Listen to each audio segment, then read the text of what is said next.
When you have a forest like this in the middle of an urban area, the people around, they have the privilege to observe the forest. Although we are highly urbanized, the central part of Singapore is still very green. Brings nature to people's doorsteps. Yeah, and that is very rare in such an urbanized city as Singapore. What do you think of when I say the word Singapore? The city-state is known for its multicultural identity, its busy streets, and its seemingly endless skyline. But between the vast sea of skyscrapers, you'll find something very different. A scattering of ecosystems, rainforests, thriving in the concrete jungle. Like if you were to compare our forest to Malaysia, like it's nothing. But when you put the caveat that, we're almost completely urbanized, it is quite a feat. Mohammed Nasri is an environmentalist who works to engage young people in decision-making to enhance biodiversity. We see an impressive amount of biodiversity given our small land space and our high levels of urbanization, which is quite impressive. The country of Singapore is a tiny speck on the world map. It's less than an eighth the size of metropolitan Perth, with more than double its population. You'd be forgiven for thinking a nation that's essentially all roads, train lines and buildings couldn't be home to rich natural environments. But within its border, this country punches well above its weight. Naturalist Sian Sin Wei, who writes a blog exploring Singapore's ecosystems, says his country is home to thousands of native plants and animals. We have retained about 200 years of development, and despite this, we retain quite a lot of our local biodiversity. We retain over 2,000 species of native plants and various species of animals, big and small. These ecosystems are home to many birds, lizards, snakes, even wild boars and monkeys. They offer a sanctuary in the middle of a busy metropolis for nature, fresh air between the highways and industry, and places for people to go and step away from the city to exercise, recreate, and relax. But many of Singapore's rainforests are at risk of being cut down, leaving some people to question the environmental credentials of the self-proclaimed city in nature.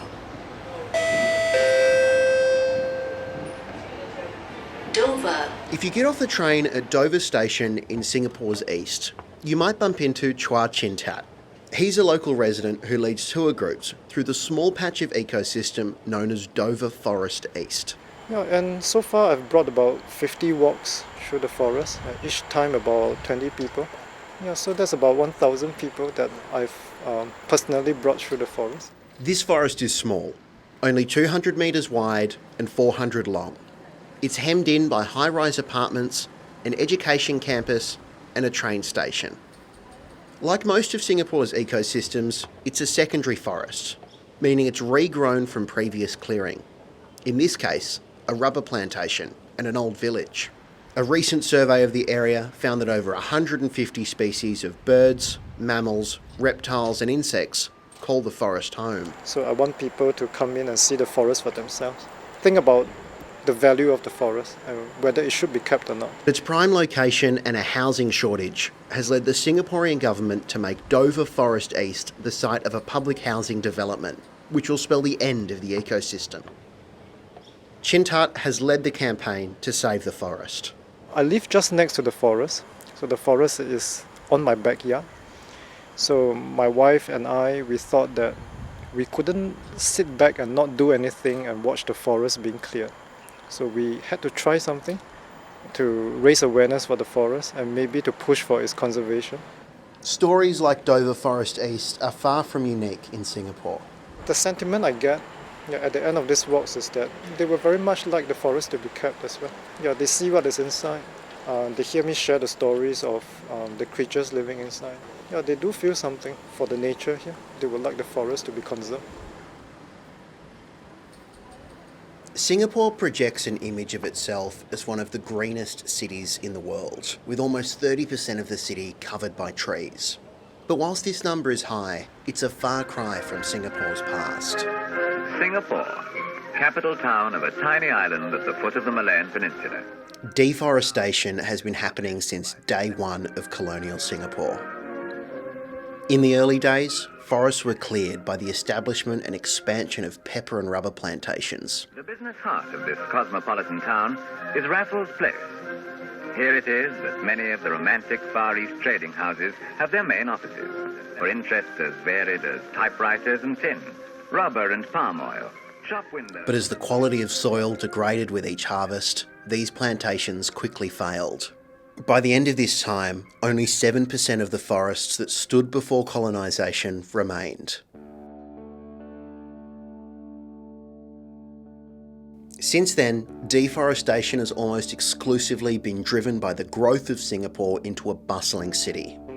Almost all of the regrowth forests, and even some of the remaining old-growth forests, have been torn down to make way for housing, industrial estates, airports, and military bases.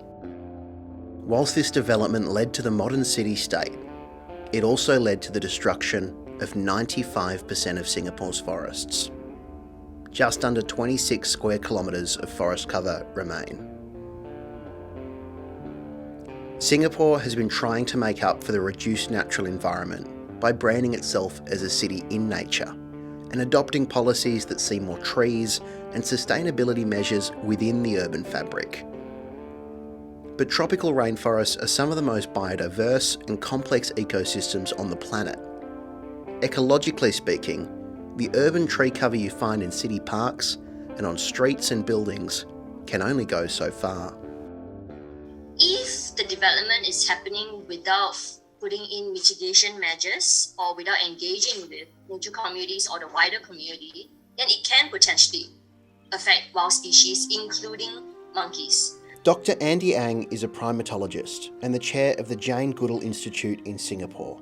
Her research is focused on the monkeys that call the city-state home. No matter how small a place is or how urbanized a place is like Singapore, they can actually become very important hotspots for critically endangered species. Dr. Ang says the quality of Singapore's secondary forests vary and that deforestation should only happen after surveys and community consultation to avoid threatening species like monkeys. Some forests might have very limited biodiversity value, but others might have higher.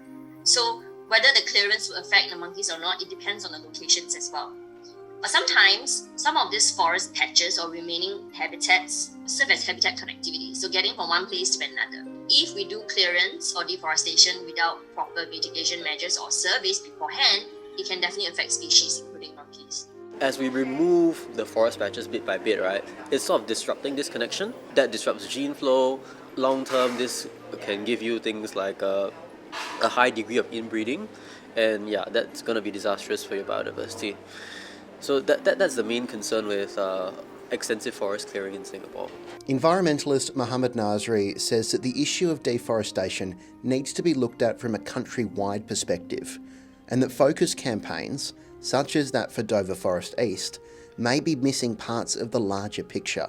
Having been to Dover Forest a couple times, it's a nice place. It's very pretty, but biodiversity-wise, it may not necessarily be as biodiverse as some of our other threatened sites. He says that while extensive forest clearing is an issue in Singapore, he still sees the need for some deforestation in order to house people. I probably wouldn't air these views in front of a senior member of the nature community. I'll probably get crucified for this. But personally, I do see the need to develop. I mean, Singapore's a very small land space, and as a youth, right, I have many friends who are getting married. They want to move out, they want to get a place, and they've tried for like 2-3 years for government housing. They still can't get a slot because there's just so much demand. I think it's a mistake to consider this forest as no conservation value, and such forests do have a conservation value. In fact, say some of these forests contain some threatened species of wildlife, but some forests play an important role in other ecosystem functions and connectivity to our fragmented green spaces. Naturalist Sian Sin Wei says that with time, the government is making more environmentally conscious decisions, and he hopes the end is in sight for deforestation in Singapore. We have to make difficult decisions. I think we need to, the trade-off is very difficult. But I hope that in the future, we make a trade-off that favors conserving as much of our remain green spaces as possible. But it could be too late to stop the bulldozers heading into Dover Forest East. Officially, the public housing development here will be launched at the end of November this year, 2022. But the forest could be fenced up before that and cleared before the public housing project is launched. Probably a couple of weeks until the forest is fenced up and inaccessible. For Chua Chin Tat, the clearing of Dover Forest East represents a loss for him and his community. I feel sad, that finally the forest is going to go. After all the work that's been done to push for its conservation. Looking to the future, Chin Tat says the community and environmentalists will move on to other campaigns, including to protect the neighbouring Dover Forest West, which is set for development in a decade's time. Well, sadness aside, I know I have done whatever. I have done the best I could as a single human being to push for its conservation.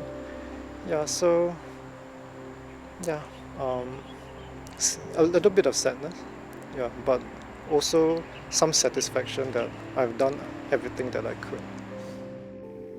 He says he'll continue to take walks through Dover Forest East, looking at its trees and wildlife, taking in its sounds and smells, until the day the bulldozers come and take it all away.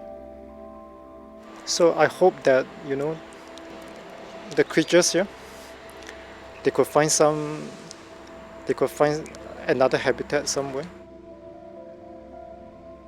So having lived in Singapore for so long, I know that in one lifetime, you will probably see the landscape around you change beyond recognition. Maybe Singaporeans are desensitized to that a little bit.